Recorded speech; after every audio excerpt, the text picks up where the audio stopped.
Delimitation పై కేంద్రం clarity ఇచ్చింది. ప్రస్తుతం ఉన్న సీట్లకు 50% పెంచబోతున్నట్లుగా తెలిపింది. బిల్లులో ఈ విషయాన్ని స్పష్టంగా చెప్పామని, పార్లమెంటు చర్చ సందర్భంగా మరింత క్లారిటీ ఇస్తామని ప్రకటించింది కేంద్రం.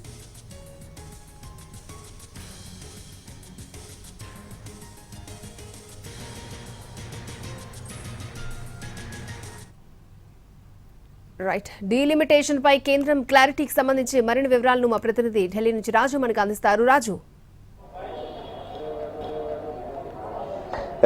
అక్షయ, రేపటి నుంచి 3 రోజుల పాటు ప్రత్యేకంగా పార్లమెంట్ సమావేశాలు ప్రారంభం కాబోతున్నాయి. ముఖ్యంగా ఈ పార్లమెంట్ సమావేశాల్లో నియోజకవర్గాల పెంపుకు సంబంధించినటువంటి బిల్లుతో పాటు 2029 ఎన్నికల్లోనే మహిళలకు 33% రిజర్వేషన్లు అమలు చేసేలా ఈ బిల్లులను తీసుకురాబోతున్నారు. అయితే ఇప్పటికే దీనికి సంబంధించి ముసాయిదాకు సంబంధించినటువంటి బిల్లులను రాజ్యసభలోను లోక్సభలోను ఎంపీలందరికీ కూడా పంపిణీ చేశారు.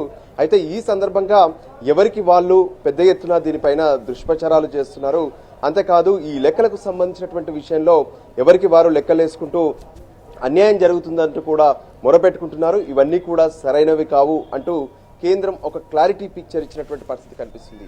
ఎందుకంటే ప్రస్తుతం ఉన్నటువంటి 543 నియోజకవర్గాలు ఏవైతే ఉన్నాయో వీటన్నిటికీ సంబంధించి పూర్తి స్థాయిలో 50% నియోజకవర్గాలు పెంచేందుకు నిర్ణయం తీసుకున్నాము. అది పార్లమెంట్లోను అసెంబ్లీలోనూ ఇదే జరగబోతుందనే విషయాన్ని చెప్పడంతో పాటు ఇప్పుడు జరుగుతున్నటువంటి ఈ ప్రాసెస్లో ఏ జనాభా లెక్కల ఆధారంగా తీసుకుంటారనేది కూడా ఇక్కడ ప్రశ్నార్థకంగా మారుతుంది. ఆ విషయంలో కూడా 2011కు సంబంధించినటువంటి జనాభా లెక్కలే పరిగణలోకి తీసుకుంటామని చెప్తున్నారు.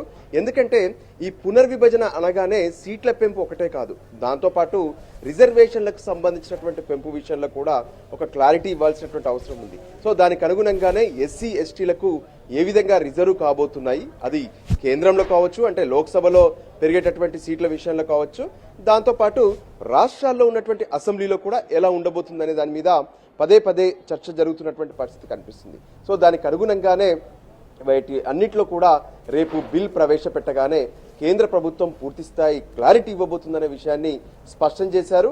అయితే రెగ్యులర్ ప్రాసెస్ ఎలా ఉంటుందో, అంటే మొదట బిల్ ప్రవేశపెడతారు, ఆ తర్వాత ఉభయ సభల్లోనూ దీనికి సంబంధించినటువంటి చర్చ జరుగుతుంది. ప్రత్యేకంగా లోక్సభలో 18 గంటల పాటు చర్చ కోసం ఇప్పటికే సమయం కేటాయించారు. మరోవైపు రాజ్యసభలో 10 గంటల పాటు డీలిమిటేషన్కి సంబంధించినటువంటి బిల్లు పైన చర్చ జరగబోతుంది. పూర్తి స్థాయిలో ఒక మారథాన్ రూపంలో జరిగేటటువంటి ఈ సమావేశాల కోసం ప్రత్యేకంగా దేశవ్యాప్తంగా ఇప్పటికే మహిళలందరికీ కూడా ఆదేశాలు జారీ చేసింది బీజేపీ. పెద్ద ఎత్తున మహిళా రిజర్వేషన్లకు సంబంధించినటువంటి అంశాన్ని ప్రజల్లోకి తీసుకెళ్లేందుకు కావాల్సినటువంటి కార్యాచరణను కూడా సిద్ధం చేసుకున్నటువంటి పరిస్థితి ఉంది. అయితే ఎన్డీఏ కూటమిలో ఉన్నటువంటి వాళ్ళందరూ కూడా మహిళా బిల్లు, ఇటు పునర్విభజన బిల్లుకు మద్దతు పలుకుతుంటే, ఇండియా కూటమి మాత్రం ఈ విషయంలో మహిళా బిల్లుకు పూర్తి స్థాయిలో మద్దతిస్తాం, కానీ పునర్విభజన బిల్లుకు సంబంధించినటువంటి అంశంలో సరైనటువంటి స్పష్టత రావటం లేదు. అంతేకాదు ఇప్పటికిప్పుడు కొత్తగా తెరపైకి తీసుకొచ్చారు.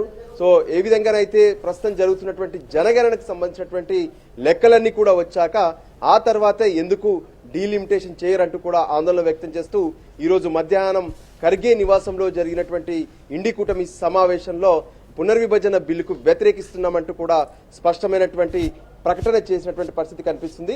అయినప్పటికీ కూడా ఈ విషయంలో అన్ని రకాల క్లారిటీలు రేపు బిల్ ప్రవేశపెట్టగానే కేంద్రం ఇస్తుందనే విషయాన్ని స్పష్టం చేస్తున్నారు. దానికి అనుగుణంగానే రేపటి నుంచి జరిగేటటువంటి పార్లమెంట్ సమావేశాల్లో ప్రత్యేకంగా అన్ని రకాల చర్యలు తీసుకోవడమే కాకుండా పార్టీలు సైతం, అంటే బీజేపీ ఒకవైపు తమ పార్టీ ఎంపీలకు విప్ జారీ చేసింది, 3 లైన్ విప్.